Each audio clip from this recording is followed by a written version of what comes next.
Did you know there's a new Steven Universe series on the way? It's called Lars of the Stars, and it's set to premiere sometime in 2025, likely on Prime Video based on the current announcement, though the exact date is still up in the air, but no matter when it lands, it already feels different. Sure, it looks cool on paper, space pirates, new lore, deep cuts into the Gem Empire, but before we jump into this whole spiel, let's hit that subscribe button. Remember those quiet moments with Steven and the Gems? The awkward family dinners, the messy feelings, the crying in the bathroom? That stuff mattered.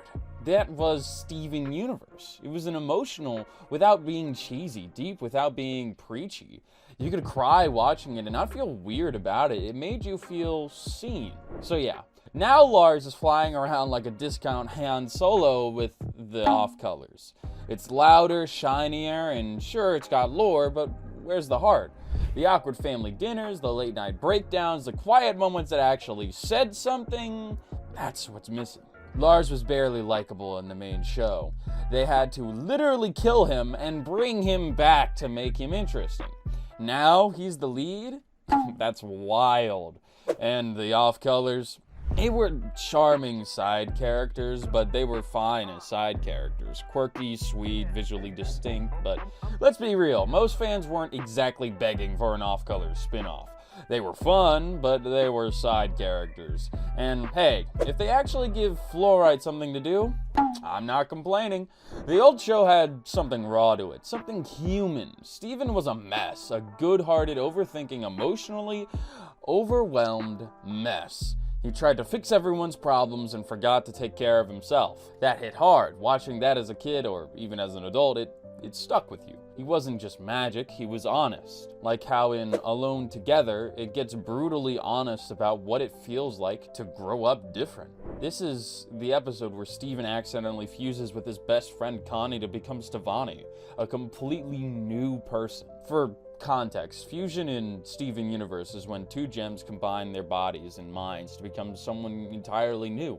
It's usually romantic, powerful, and something only magical gem beings can do.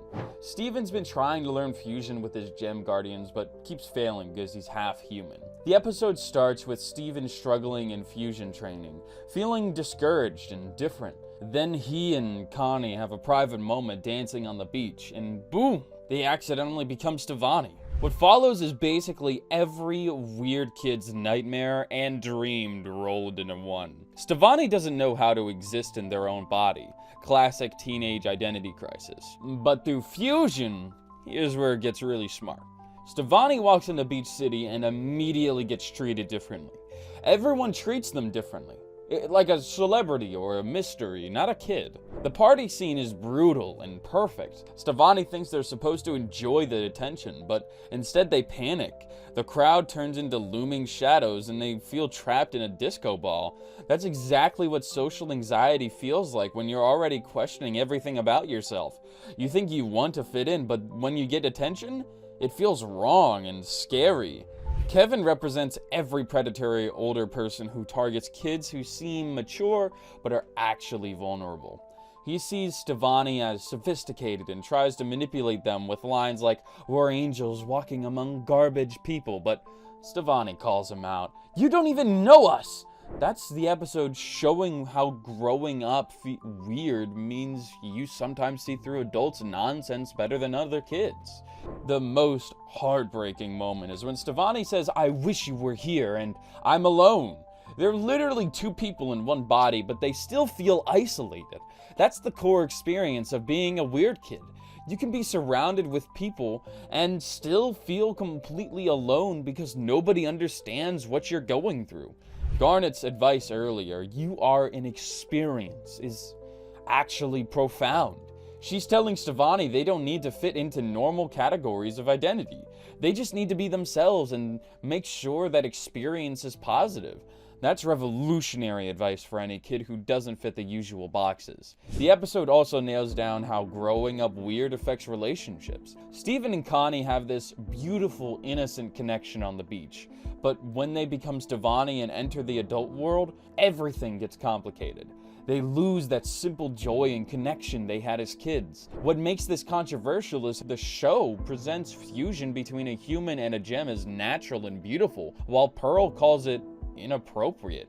The episode is basically saying that weird identity exploration is normal and healthy, even when adults don't understand it or try to shut it down. The ending is perfect too. When Stevonnie splits back into Steven and Connie, they're laughing and crying at the same time. They're relieved to be themselves again, but they've also learned something important. They can handle being different, even when it's scary or confusing. This episode works because it doesn't try to solve the problem of growing up weird. Steven and Connie don't suddenly become confident or popular, they just learn that their weirdness is part of who they are, and that's okay.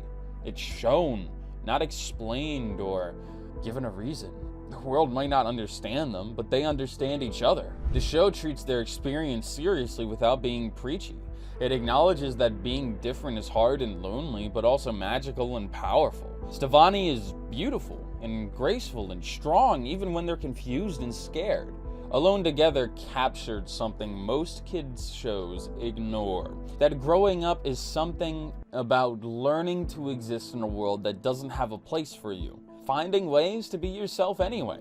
The episode respects its young audience enough to show that identity is complicated and scary, but also suggests that being weird might actually be a superpower. You just have to learn how to use it without losing yourself in the process. That's why this episode resonates so strongly. It tells weird kids they're not broken or wrong. They're just having a different kind of experience, and that experience matters. Every time Steven fused with someone, it carried real emotional weight. It meant trust, connection, sometimes even fear.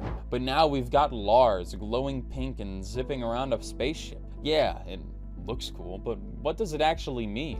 Where's the emotional depth? For example, in Mr. Greg, which is Steven Universe's first full musical episode, where Greg gets rich from his old song being used in a burger commercial, takes Steven and Pearl to Empire City for a fancy vacation, and we get Pearl's devastating ballad, "It's Over," isn't it? For context, Pearl was Rose Quartz's devoted companion for thousands of years. When Rose fell in love with Greg and gave up her physical form to have Steven, Pearl was left completely alone with her grief. The tension between Pearl and Greg has been simmering since the beginning of the series. They both loved the same person, but only one of them got chosen.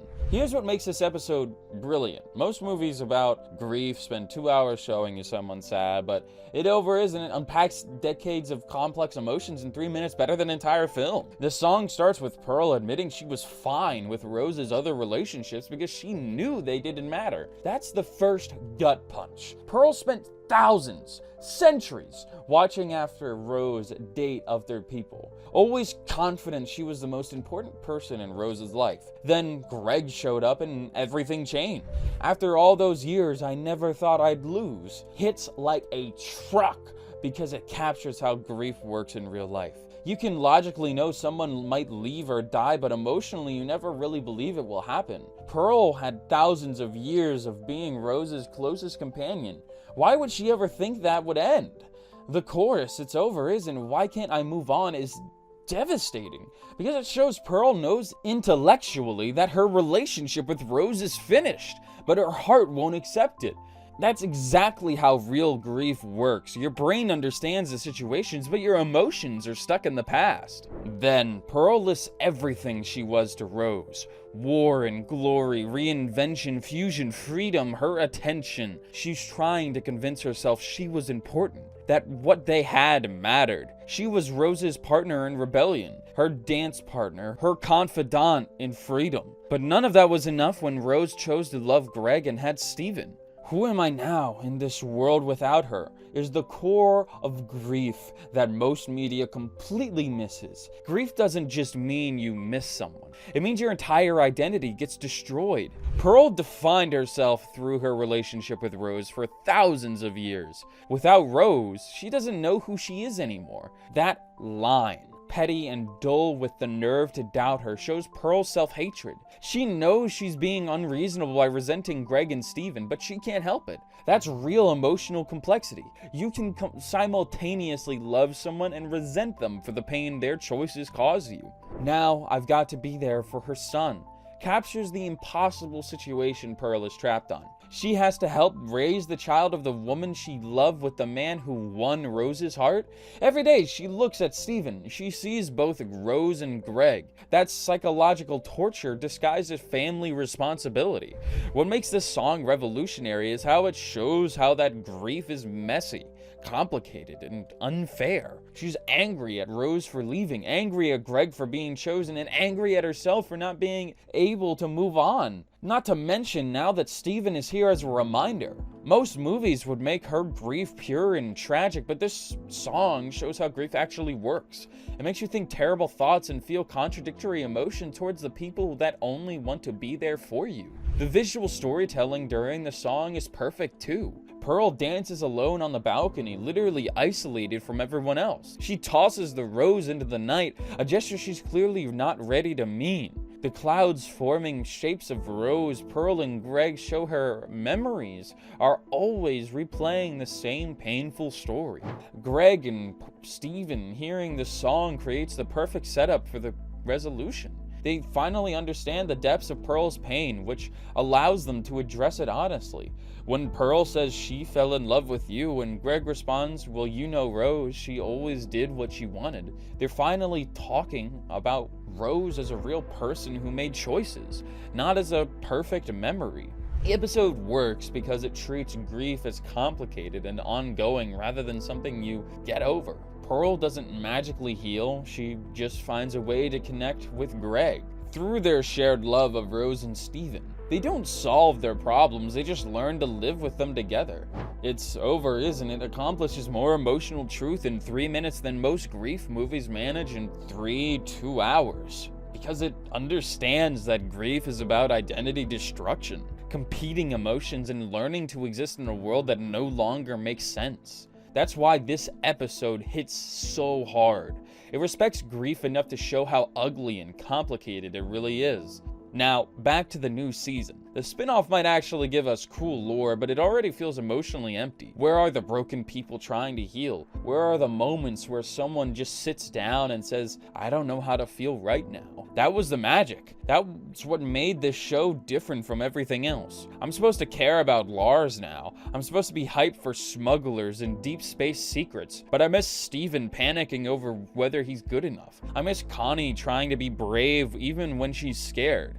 I miss Garnet dropping life lessons like a walking therapy session. Lars just doesn't carry that emotional weight. And hey, maybe I'll be surprised. If Rebecca Sugar's still involved, there's already a shot this thing might sneak in some feelings between space battles. But right now, it just feels empty. And the truth is, we're not going to get another A Single Pale Rose. We're not going to get another breakdown that makes you sit in silence after the credits roll. Lars of the Stars is going to be shiny, snappy, and probably kind of cool, but it's not going to hurt.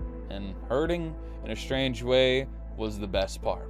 I know this sounds dramatic, but if you really love Steven Universe, you get it. It was like a conversation. It told us we were allowed to feel messed up. It told us being kind was enough. It told us growing is painful, and that's okay. Now, we've got space lasers. Great. There's a difference between character growth and giving someone a cool new costume. A difference between exploring trauma and dodging missiles. And while the spin-off might be fun in its own way, it's not filling the same emotional space. Not even close. I miss the uncertainty, the gentle pauses, the stillness that spoke louder than any argument. I miss the raw truth, the quiet comfort of it all. I miss Steven Universe. It was one of the only shows that made me feel like being emotionally sensitive was a powerful thing. It made crying feel like strength. It made loving people, even the bad parts, something worth fighting for. You could sit with these characters and feel like you were growing up with them. And that maybe, just maybe, things were going to be okay. Remember how Garnet talked about love like it's a superpower, not a cheesy line, something you actually believed. Remember Amethyst breaking down because she thought she was the mistake? That was real. That's what this series was about, and what this new series looks like it's lacking.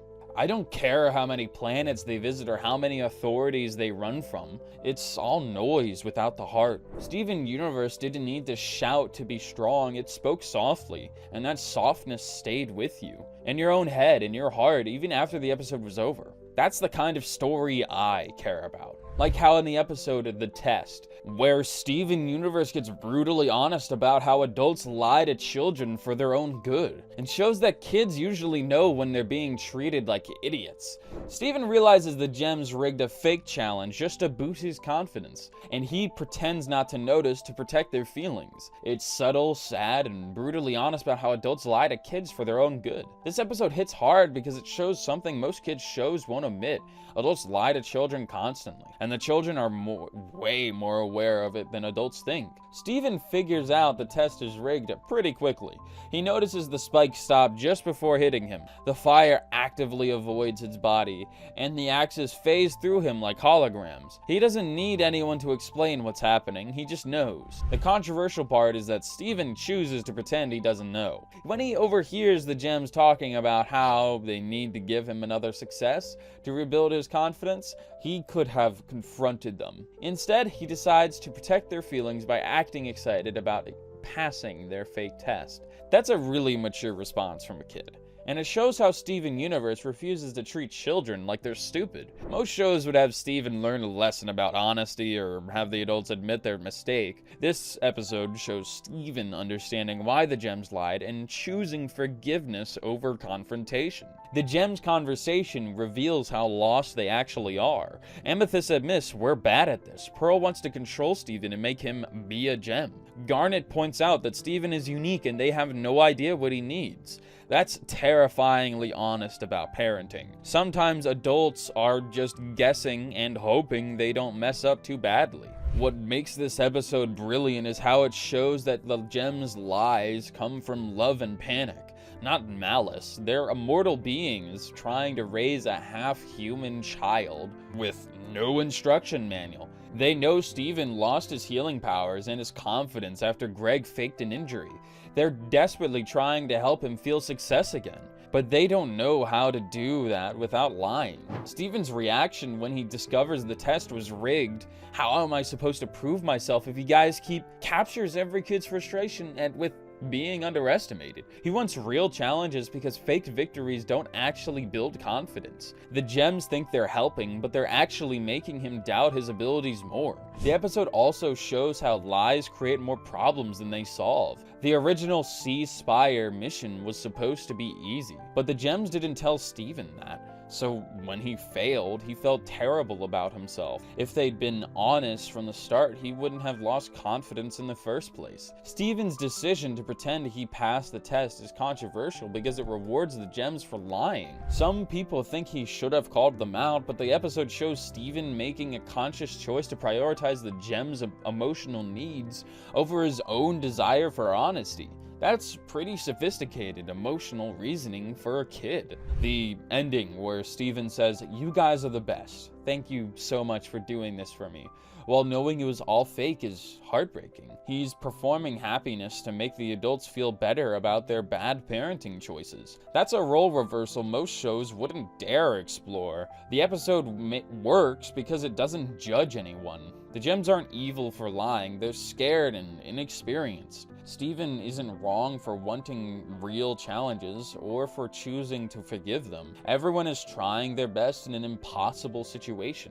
The test is basically about how love sometimes looks like lying and how forgiveness doesn't always require confrontation. Steven loves the Gems enough to let them think their plan worked. The Gems love Steven enough to risk looking foolish trying to help him. Both kinds of love involve sacrifice and compromise. The episode also knows that Steven is more emotionally mature than the adults taking care of him. He processes some complex emotions, understands other people's motivations, and makes difficult choices about when to be honest and when to be kind. The gems are still learning how to handle their own feelings about Rose's death and Steven's existence. What makes this controversial is that it suggests sometimes protecting people's feelings is more important than telling the truth. Most children's shows would say honesty is always best, but this episode shows that real relationships are more complicated than that. Steven's final hug with the gems shows genuine love despite the lies and manipulation. That's the episode's real message. Families are messy and imperfect, but love can survive dishonesty if everyone is trying to take care of each other. The original season was gentle, and yeah, maybe too slow for some people, but maybe not every episode hit. But when it did, it stayed with you. Became part of how you saw the world. The new spin-off might be exciting, sure, but it's not going to teach me how to forgive someone who hurt me. It's not going to show me that I can be scared and brave at the same time. It's not going to make me feel my weird, anxious, emotional self is actually valid. And maybe that's not what it's trying to do. Maybe it's just trying to be fun. That's fine, but Steven Universe wasn't just fun. It was important. It mattered, and it still does. That's why I missed it. That's why this new show feels like a downgrade, no matter how pretty or action-packed it might be. Steven Universe gave us something that cartoons usually don't. A messy, glowing, sometimes sad, sometimes helpful soul. I don't know what Lars of the Stars is going to be, but I already know what it's not. Steven Universe wasn't just a cartoon. It was a mirror for every kid who felt too soft for the world, and told us we were allowed to cry, to love deeply, to heal. If Lars of the Stars wants to be flashy and fun, that's fine, but don't act like it's the same. It's not Steven, and that's a loss we should actually feel. But if this video made you feel something, even just a little nostalgic, just a tad little bit, make sure to hit subscribe. We're all just trying to grow up weird together. And we'll see you in the next one.